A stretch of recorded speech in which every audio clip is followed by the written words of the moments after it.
Wyoming looks enormous on a map, wide open, untouched, almost mythical.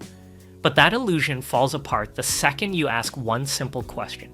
If this place is so vast, so beautiful, and so free, why does almost nobody live there? This is the 10th largest state in America, yet it has fewer people than many single cities. That is not normal. States this big are supposed to have gravity. Wyoming doesn't. It has distance, silence, wind, cold, and a kind of emptiness that never stopped being frontier. And once you understand why, you stop seeing Wyoming as empty land. You start seeing it as a warning. Number 10.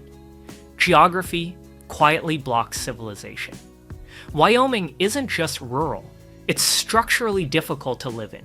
The state sits on a high elevation plateau averaging 6,700 feet, making it one of the highest states in America. That alone changes everything. Oxygen levels drop, winters hit harder, and agriculture becomes less predictable. But the real barrier is how the land is broken apart. Massive mountain systems like the Rocky Mountains, Wind River Range, and Bighorn Mountains don't just exist. They divide the state into isolated zones. Early settlers couldn't move through it easily, and even today, infrastructure struggles to connect it efficiently. Compare that to states like Illinois or Ohio, where flat land allowed railroads, highways, and cities to spread rapidly. Wyoming never had that advantage. Then there's distance. Wyoming is larger than the entire United Kingdom in usable land perception, yet has only about 580,000 people. That's fewer people than a single mid-sized city. Roads stretch for 100 plus miles with almost no services, and entire counties have populations under 10,000. This isn't just empty space, it's fragmented, elevated, rugged terrain that never supported dense settlement. Population in America followed ease. Wyoming was never easy. Number 9. The climate isn't harsh, it's punishing. Most people hear cold and think of winter. Wyoming turns cold into a lifestyle barrier. This is one of the top 5 coldest states in the US, with an average annual temperature around 42 degrees Fahrenheit, 5.5 degrees Celsius, colder than places like Maine or Michigan in many regions. But temperature is only part of the story. Wind is the real problem. Wyoming is the second windiest state in America, with average speeds over 20 to 21 miles per hour. That constant wind amplifies cold into something far more brutal. A 20-degree Fahrenheit day can feel like below zero. Snow doesn't just fall, it drifts, blocks highways, and isolates towns for days. Then comes unpredictability. Wyoming has a semi-arid continental climate, meaning extreme swings. Summer can hit 90 degrees Fahrenheit, then drop near freezing overnight. In winter, blizzards can shut down major interstates like I-80, one of the most important east-west routes in the country. Wildfire season adds another layer. Dry air, strong winds, and vast open land create conditions where fires spread rapidly, sometimes covering entire regions in smoke.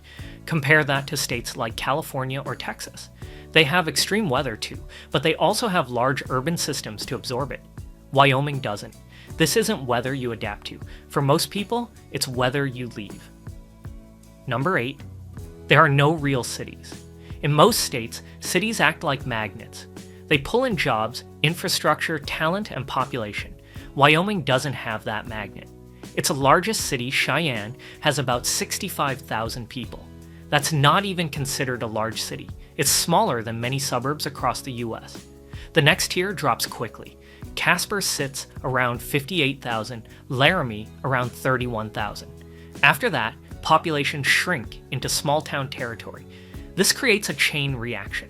Without a major city, you don't get large corporate headquarters, major hospitals, or dense job markets. Specialized careers, finance, tech, entertainment, advanced medicine simply don't scale here.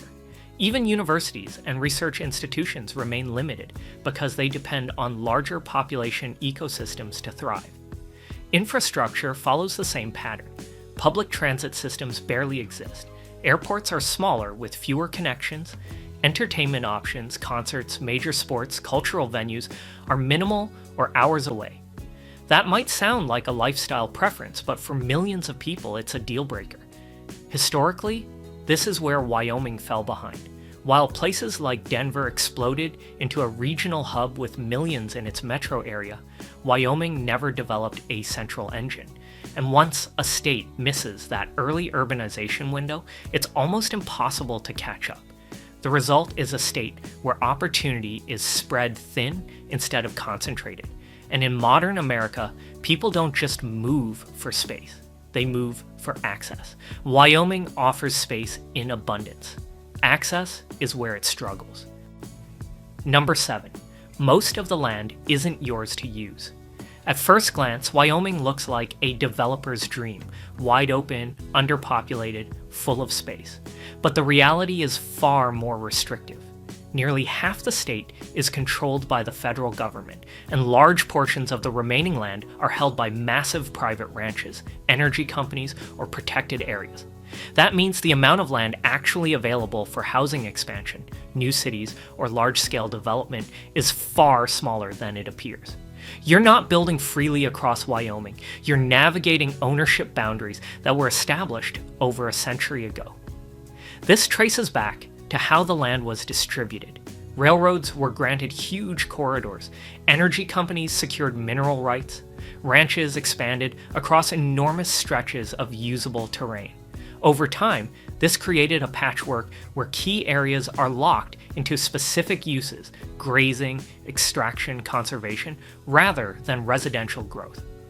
Even today, if a company wanted to build a major city or large suburban network, they would face serious constraints: land acquisition complexity, environmental regulations, water access issues, and infrastructure costs across vast distances. Compare that to rapidly growing states like Texas, where development can expand outward relatively freely. Wyoming doesn't have that flexibility. So while the map shows endless land, the reality is controlled land. And controlled land doesn't attract population, it limits it. Number 6. Water is a hidden crisis. From a distance, Wyoming looks like a land of rivers, snow-capped mountains, and wide open space. That image is misleading. The real limit on Wyoming's growth is not land, it is water. Quietly, relentlessly, water has been one of the biggest reasons the state never developed the kind of large cities and dense population seen elsewhere in America. A huge part of Wyoming sits in a semi-arid climate zone, and in many areas the state gets less than 10 to 15 inches of precipitation a year. That is not much when you are trying to support farms, neighborhoods, industry, and long-term urban expansion. Yes, Wyoming has mountain snowpack, and yes, major rivers begin there, but that does not mean the state has unlimited usable water. A lot of that water is seasonal, highly regulated, or already committed through water rights and interstate river agreements that send supplies downstream to other states. That creates a problem most people never think about. A city does not grow because there is empty land nearby. It grows because there is enough dependable water to support thousands of new homes, schools, roads, hospitals, businesses, and power systems. Wyoming has the land, but in many places it does not have the water security needed for explosive growth. The state has also dealt with recurring drought conditions since the late 1990s, and those drought cycles are not minor. They affect ranching, reservoir levels, crop production, wildfire risk, and future planning. In a dry state, every new subdivision and every new industrial project puts more pressure on a system that already has limits. That is why Wyoming never became another Colorado or Utah. Water places a ceiling over everything. It limits how far cities can spread, how many people can move in, and how much development can realistically happen. In Wyoming, the emptiness is not just about distance or weather. It is also about a resource too scarce to ignore. Number 5. Settlement patterns. Skipped Wyoming entirely. Wyoming didn't miss population growth by accident. It missed the routes that create population. In the 19th century, America didn't fill in evenly. People moved in waves, following opportunity corridors that shaped the entire country, and Wyoming sat in the wrong place at the wrong time. The biggest migration artery, the Oregon Trail, cuts straight across Wyoming. Between 1840 and 1860, an estimated 400,000 plus settlers traveled this path heading west. On paper, that sounds like a massive population injection. In reality, it did the opposite. Wyoming became a highway, not a destination. Settlers weren't looking for high elevation plains at 6,000 plus feet, short growing seasons, or dry, unpredictable land. They were chasing fertile valleys in Oregon, gold in California, or later, booming coastal economies. Wyoming offered none of those at scale, so wagon trains passed through places like South Pass, rested briefly, then kept moving. And that distinction is everything. In places like Missouri or Kansas, migration routes turned into settlement zones. People stopped, built farms, created towns, and those towns grew into cities. That's how population compounds over time. Early settlers become permanent residents, then attract more people. Wyoming never got that first layer. Without early settlement density, there were no large farming communities, no clustered towns, no urban seeds to grow from. By the time railroads and industry began shaping the country, Wyoming was already behind, and population gaps like that don't close easily. Even today, you can drive across Wyoming and follow the same paths those settlers took. The difference is, just like back then, most people are still passing through. Wyoming wasn't ignored, it was bypassed. Number 4, the economy doesn't need many people. Wyoming doesn't lack money, it lacks labor demand. The state produces tens of billions of dollars in output, yet supports a population of only about 580,000 people, less than many single US cities. That mismatch is not accidental. It's built into the type of economy Wyoming runs. Energy is the backbone. Wyoming is one of the top coal-producing states in America, supplying roughly 40% of US coal in peak years. It also produces significant amounts of oil and natural gas. But here's the catch. Modern extraction is capital intensive, not labor intensive. Advanced machinery, automation, and efficiency mean a single operation can produce massive output with relatively small crews. Then there's ranching. Wyoming has around 1.2 to 1.3 million cattle, more than double its human population. But cattle operations don't require dense labor. Huge ranches operate with only a handful of workers across thousands of acres. Tourism brings in millions of visitors annually, especially to Yellowstone National Park, which alone sees 4+ million visitors a year. But tourism jobs are often seasonal, lower density, and spread out, not the kind that builds major cities. There's no large tech sector, no major manufacturing corridors, no corporate clusters employing hundreds of thousands. Compare that to states where a single metro area can hold 1 to 3 million jobs. Wyoming doesn't have that engine.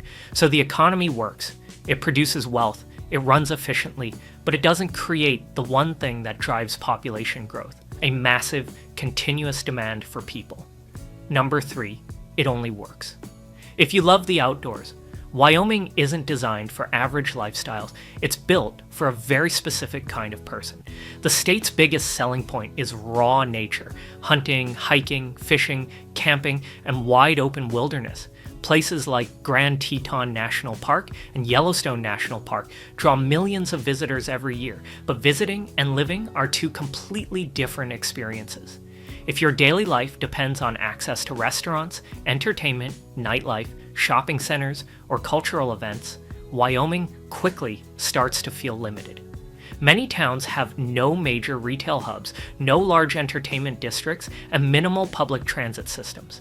In some areas, the closest movie theater, shopping center, or hospital can be over 100 miles away.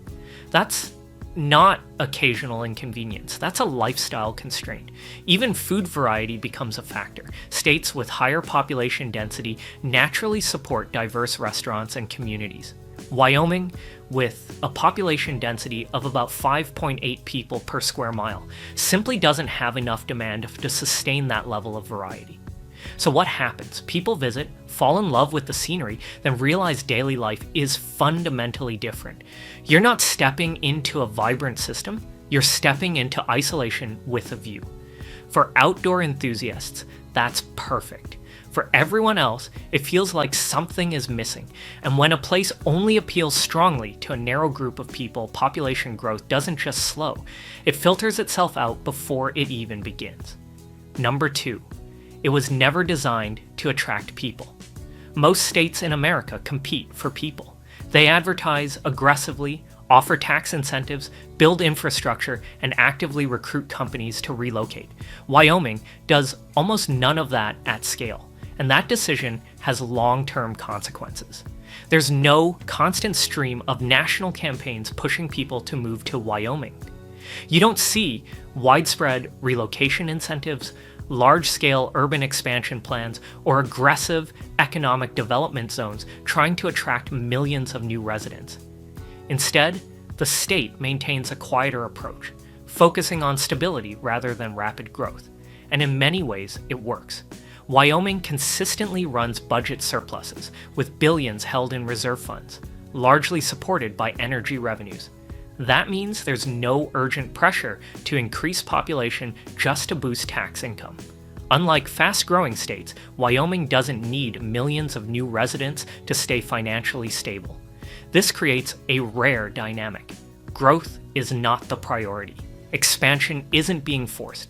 The system's comfortable as it is. But that comes with a trade-off. Without aggressive promotion or large-scale economic recruitment, fewer businesses relocate. Fewer jobs are created, and without jobs pulling people in, migration stays low. So Wyoming doesn't shrink, but it doesn't surge either. It simply holds its position, quietly resisting the kind of explosive growth seen elsewhere. And over time, that quiet resistance keeps the population exactly where it has always been. Small. Number 1. Isolation changes everything. Wyoming isn't just sparsely populated, it's one of the most isolated places in the entire United States. With only about 5.8 people per square mile, entire regions feel disconnected from the rest of the country. To put that into perspective, states like New Jersey have over 1,200 people per square mile. That difference doesn't just change the landscape, it changes how life works. In Wyoming, distance is built into everything. It's normal to drive 50 to 100 miles just to reach basic services. Some residents live hours away from specialized healthcare, major airports, or even large grocery stores. In winter, those distances become even more dangerous when roads close due to snow or wind. Social life is also shaped by that distance. In many towns, populations are so small that options for meeting new people, building networks, or expanding careers are extremely limited. A town of 5,000 people doesn't refresh socially the way a city of 500,000 does. Over time, that lack of movement creates a kind of social stagnation. Even the internet, which is supposed to solve distance, doesn't fully close the gap. Rural broadband access can be inconsistent, making remote work harder than it should be. And while remote jobs exist, most high-paying, specialized careers still cluster in urban centers, places Wyoming simply doesn't have. This isolation creates a quiet pressure, not dramatic, not immediate, but persistent. People come for the space, then realize space comes with trade-offs. Fewer connections, fewer opportunities, fewer options, and over time, many leave, not because Wyoming failed them, but because isolation slowly outweighs everything else.